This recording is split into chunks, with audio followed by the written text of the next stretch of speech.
A gloved hand wrapped a frayed leash around a wrist, and a boot crunched on roadside gravel.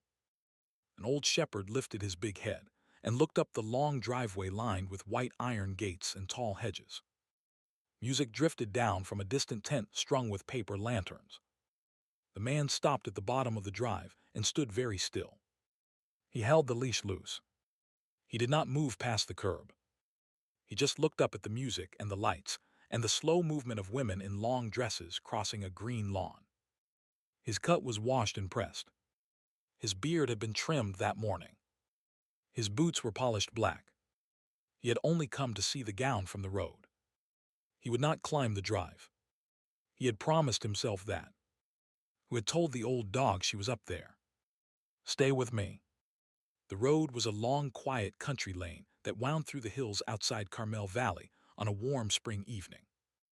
The hedges along the road belonged to a private country club with a 100-year-old clubhouse made of stone and a long wooden gazebo that overlooked a pond full of koi. The club had been hosting weddings since 1923.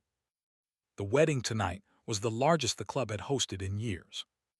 200 guests, 3 videographers, a string quartet from San Francisco, a florist who had flown in from Santa Barbara to dress the gazebo in white roses and trailing jasmine.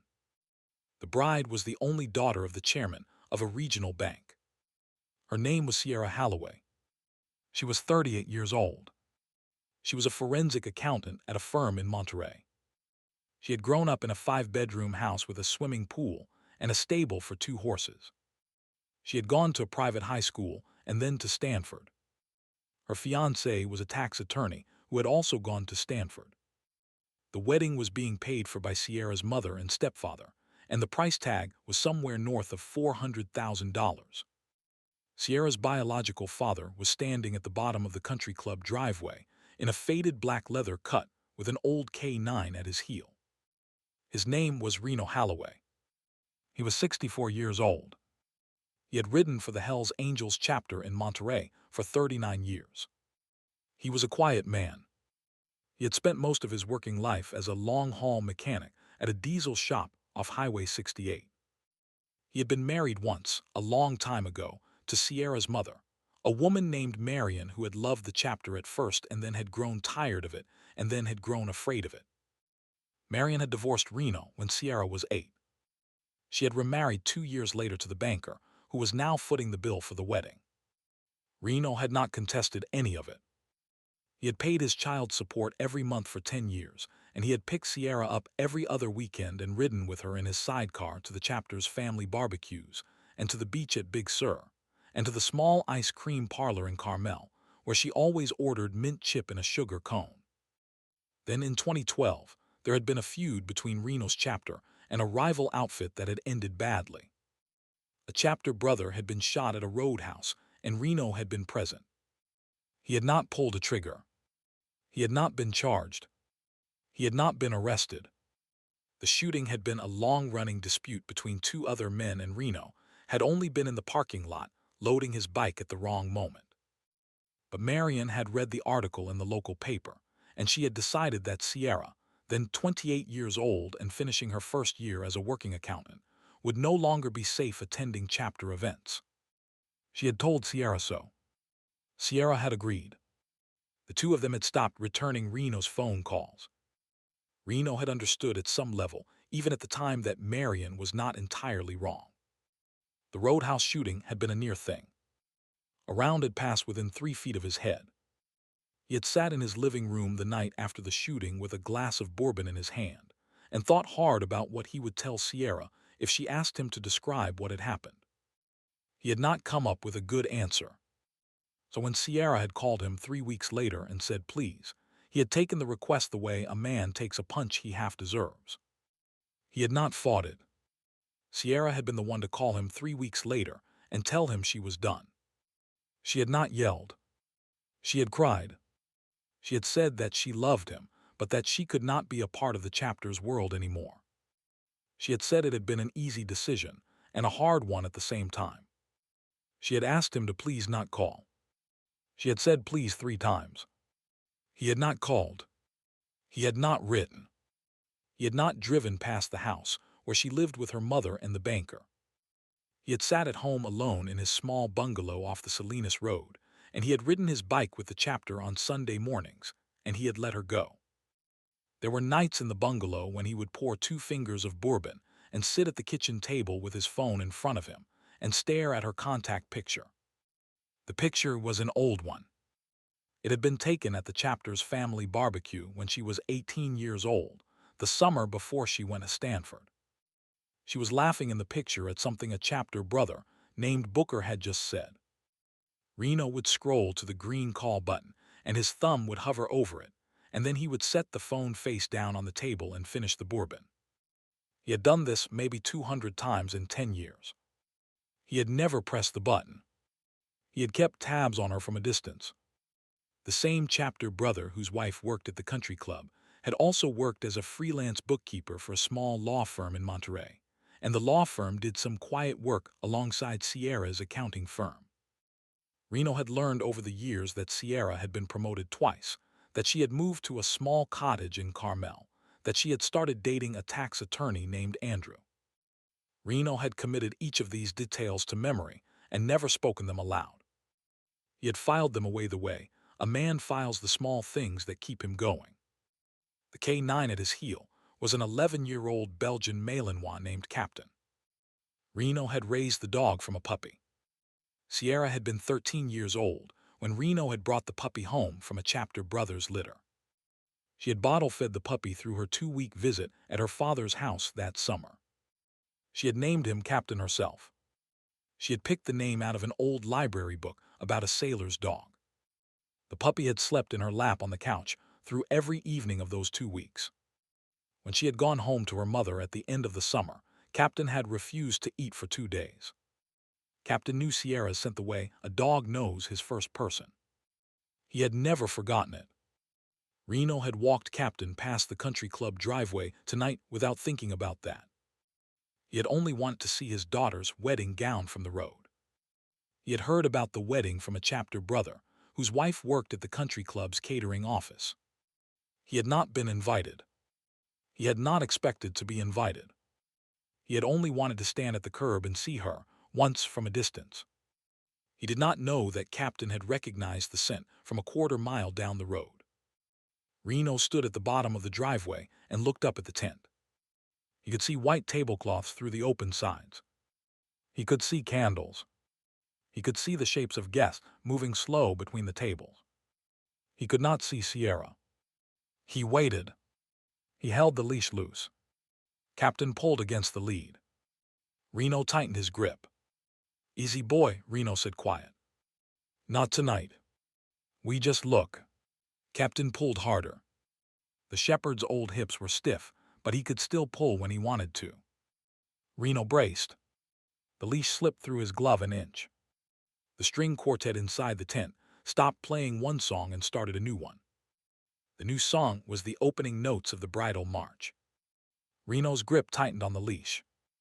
Up the hill at the mouth of the tent, a slim figure in a long white gown stepped out into the spring evening light. Reno could not see her face from this distance, but he knew the way she walked. 2 bridesmaids in pale pink stepped out behind her. The 3 of them began to move down a long flower-strewn aisle toward a gazebo at the edge of the koi pond. Reno's chest went tight. Captain saw her at the same moment. The shepherd's whole body went rigid. His ears went up. His tail lifted. He let out one short, sharp bark. Sierra at the top of the drive stopped walking. She had not heard the bark consciously. She had heard it with the part of her that had once been 13 years old in her father's living room, with a bottle of warm puppy formula in her hand. She turned her head slowly toward the road. Reno did not breathe. Captain barked again. This time he pulled. He pulled hard. The leash ripped out of Reno's glove. The old Malinois bolted up the long curving driveway at full sprint. His hips that had stopped him from chasing rabbits years ago carried him now as if he were 2 years old. He cleared the white iron gate.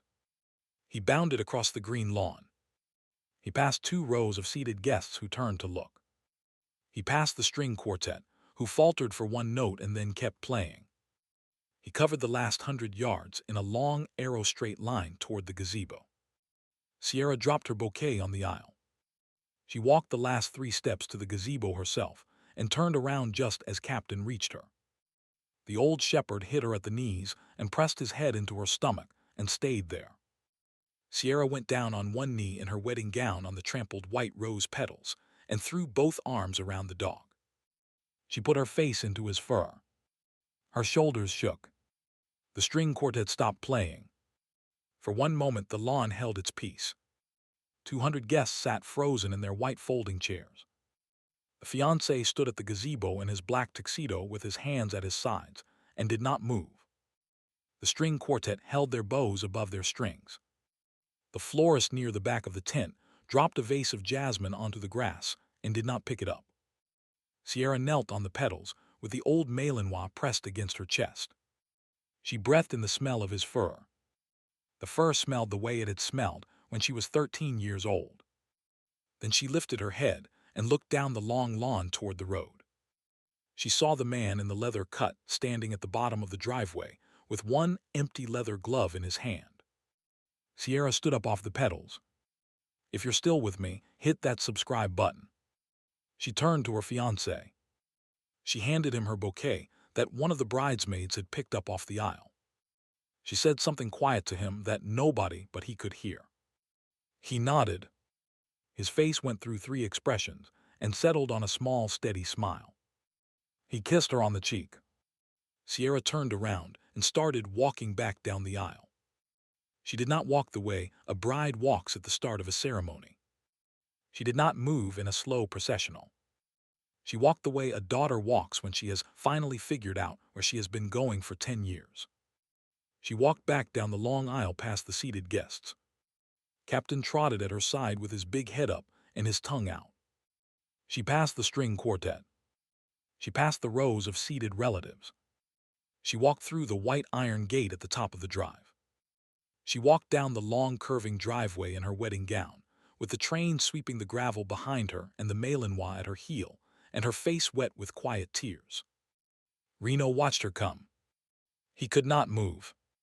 He stood at the curb with the empty leash glove in his hand, and his beard wet against his cheek.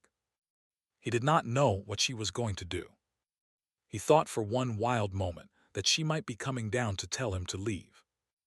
That she might be coming to ask him to please not stand at her wedding gate and embarrass her in front of her new family. He braced himself for it. He had decided in his head that if she said it, he would tip his hat to her one time and turn around and walk back to where his bike was parked a quarter-mile down the road and ride home without saying anything. He would not make a scene. She walked the last 20 feet to him. She stopped 6 feet away. She looked at him for a long count. Her eyes were her mother's eyes, but the shape of her chin was his own. He had forgotten how much the chin was his. He saw in her face the 8-year-old who had stood at her mother's door in 1992 with a small backpack on her shoulders. He saw in her face the 13-year-old who had cradled a fat black puppy in her lap on his couch and named him Captain. He saw in her face the 26-year-old who had cried on the phone with him 11 years ago and asked him please. He saw the whole shape of her life all at once. "Dad," she said. He could not speak. She walked the last 6 feet and slipped her arm through his. She did not say anything else. She turned them both around to face the long driveway back up the hill toward the gazebo. She took 1 step, then another, then another.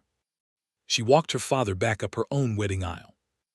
Captain padded beside them in the old Hell's Angels vest the chapter had stitched for him 5 years ago. The vest had a single patch on the back panel that read Captain in faded white thread. She had not known the vest existed. Reno had bought it on impulse one Sunday and never had a reason to put it on him.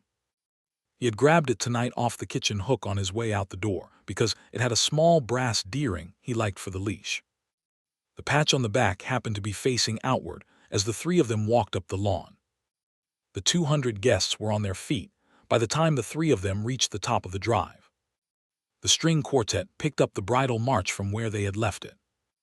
They played it slower than they had played it before, as if waiting for the bride and her father and her dog to set the pace.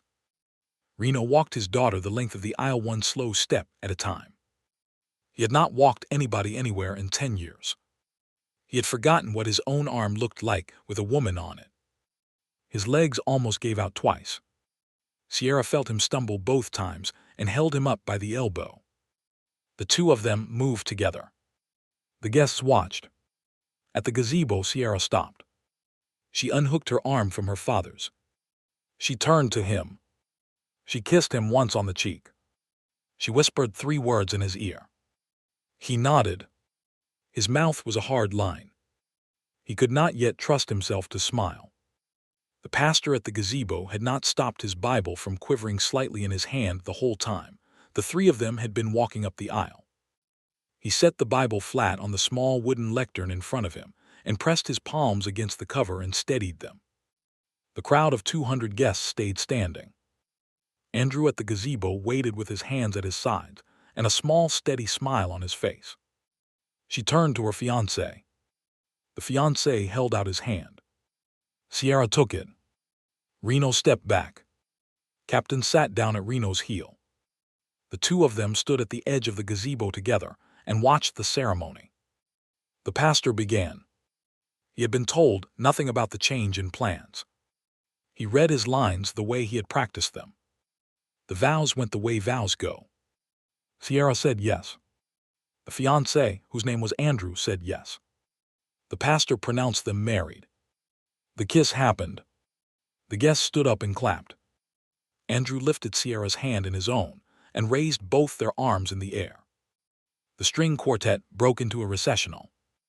The 3 words Sierra had whispered in his ear at the gazebo were 3 words she had not said to him in 10 years.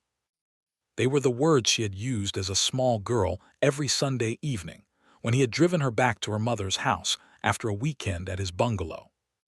She had said them at the door of Marion's house with her small backpack on her shoulders and her hair still windblown from the ride. She had said them then the way every child says them, half asleep, half already running back inside to her toys. She had not said them since the day Marion had read the newspaper article in 2012. The words were, "I love you, Dad." He had stored each of those 3 words separately in his chest, as if each one were a stone. He carried them out of the ceremony like a man carrying 3 stones in his front pocket. Reno cried into his beard.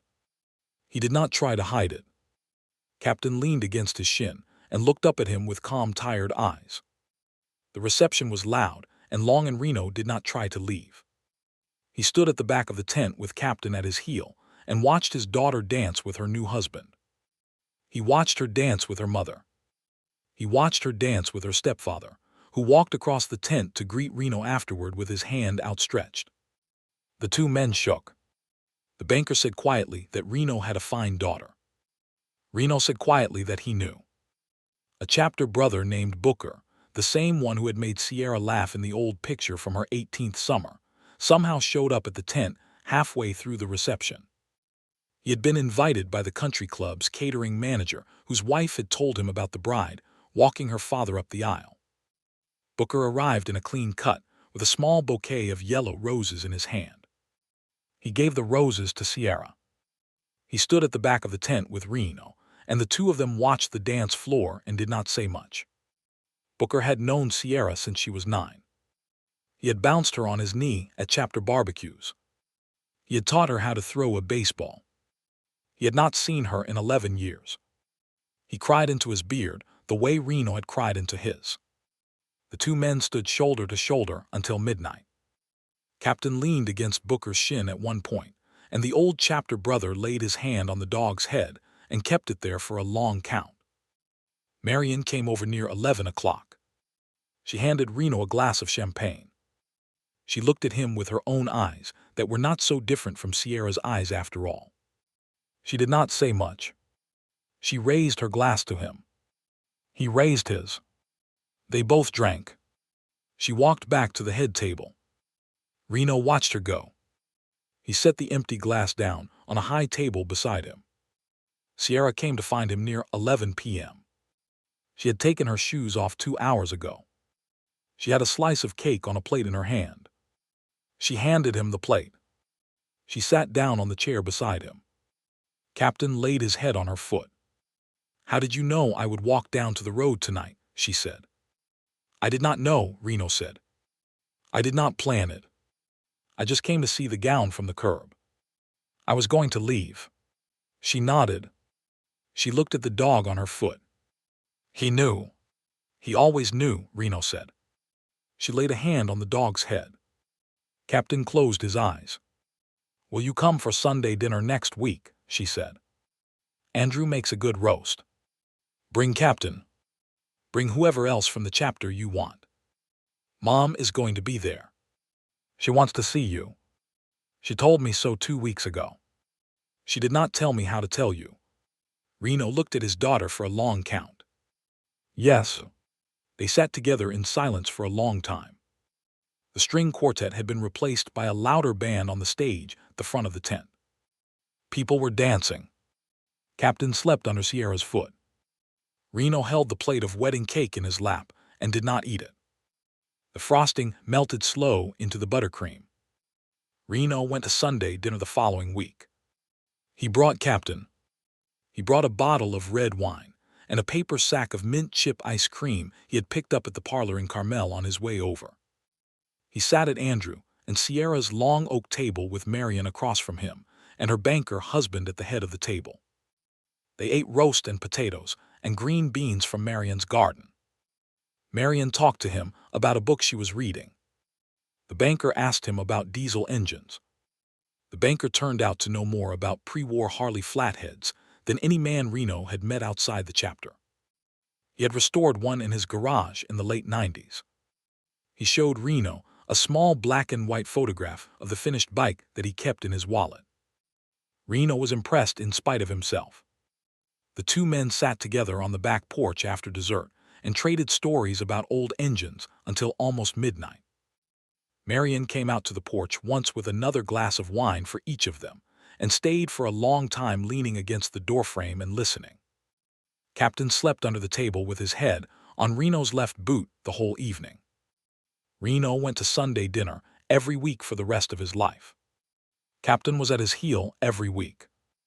Marion eventually started inviting him to family events. He was at every Christmas and every Easter and every Mother's Day at Marion's house with the banker. He was at the hospital the morning Sierra and Andrew's first child was born. He held the baby in his big rough hands and cried into his beard. The baby was a girl. They named her Joan after Reno's own mother.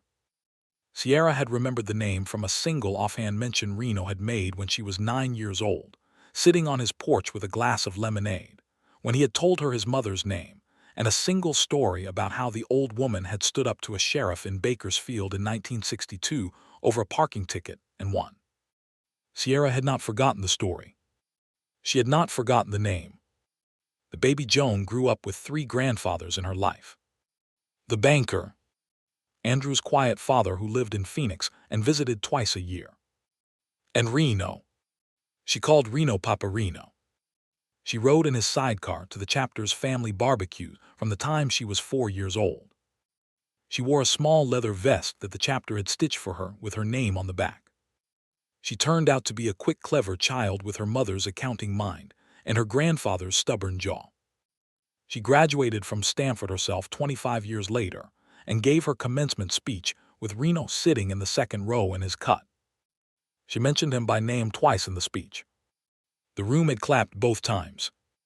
Captain lived another 4 years past the wedding. He spent more nights at Sierra and Andrew's house than he spent at Reno's bungalow in the end.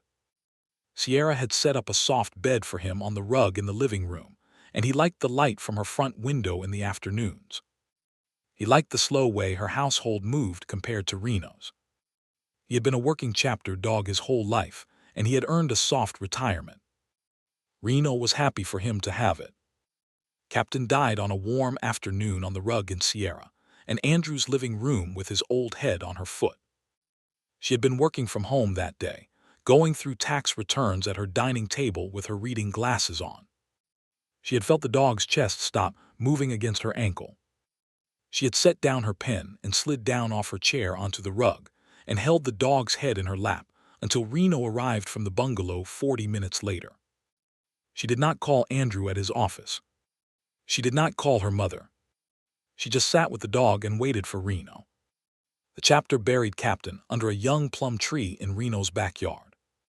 Sierra and Andrew and Marion and the banker all came to the burial. They stood in the small backyard with their hats in their hands while the chapter shoveled the dirt. Reno laid the old captain vest in the grave with him. The brass D-ring on the vest caught the afternoon light one last time before the dirt covered it. Reno died 7 years later of a quiet heart attack in his sleep in the small bungalow off the Salinas Road. Sierra found him the next morning when he did not answer her Sunday morning call. She had driven over after 20 minutes of unanswered ringing because Reno had never once missed her Sunday morning call in the 7 years since the wedding. She had used the spare key under the porch flowerpot to let herself in. She had found him in the bed with his hand on the pillow, where her mother used to lay her head decades before. He had gone in his sleep without a struggle. The chapter buried him under the same plum tree as Captain. Sierra came every Sunday for the rest of her life to sit on a small wooden bench under that tree, and she always brought her daughter Joan with her, and Joan grew up to ride in the sidecar of a chapter brother's bike to the chapter's family barbecues just the way her mother had. The dog had brought the family back. The dog had heard a quiet scent on the spring evening wind and had ripped the leash out of his man's glove and had run 100 yards across a country club lawn to find the girl who had named him. Without that one run, none of the rest would have happened. The chapter understood it. They told the story among themselves every spring around the anniversary of the wedding. The story moved down through the chapter like all the chapter's best stories did. The chapter rolled past the plum tree at the bottom of the property every Sunday afternoon and lifted one gloved hand each as they passed, every single Sunday, year after year after year. The plum tree dropped fruit in the late summer, and Sierra picked it and made small jars of jam that she gave to the chapter brothers as Christmas presents. The jam jars had a small handwritten label with a drawing of an old shepherd's head. The chapter brothers kept the jars on their kitchen shelves long after the jam was gone. The labels faded with time, but the drawing stayed. The chapter rode on. The road went on. The story carried. The dog had brought them all home.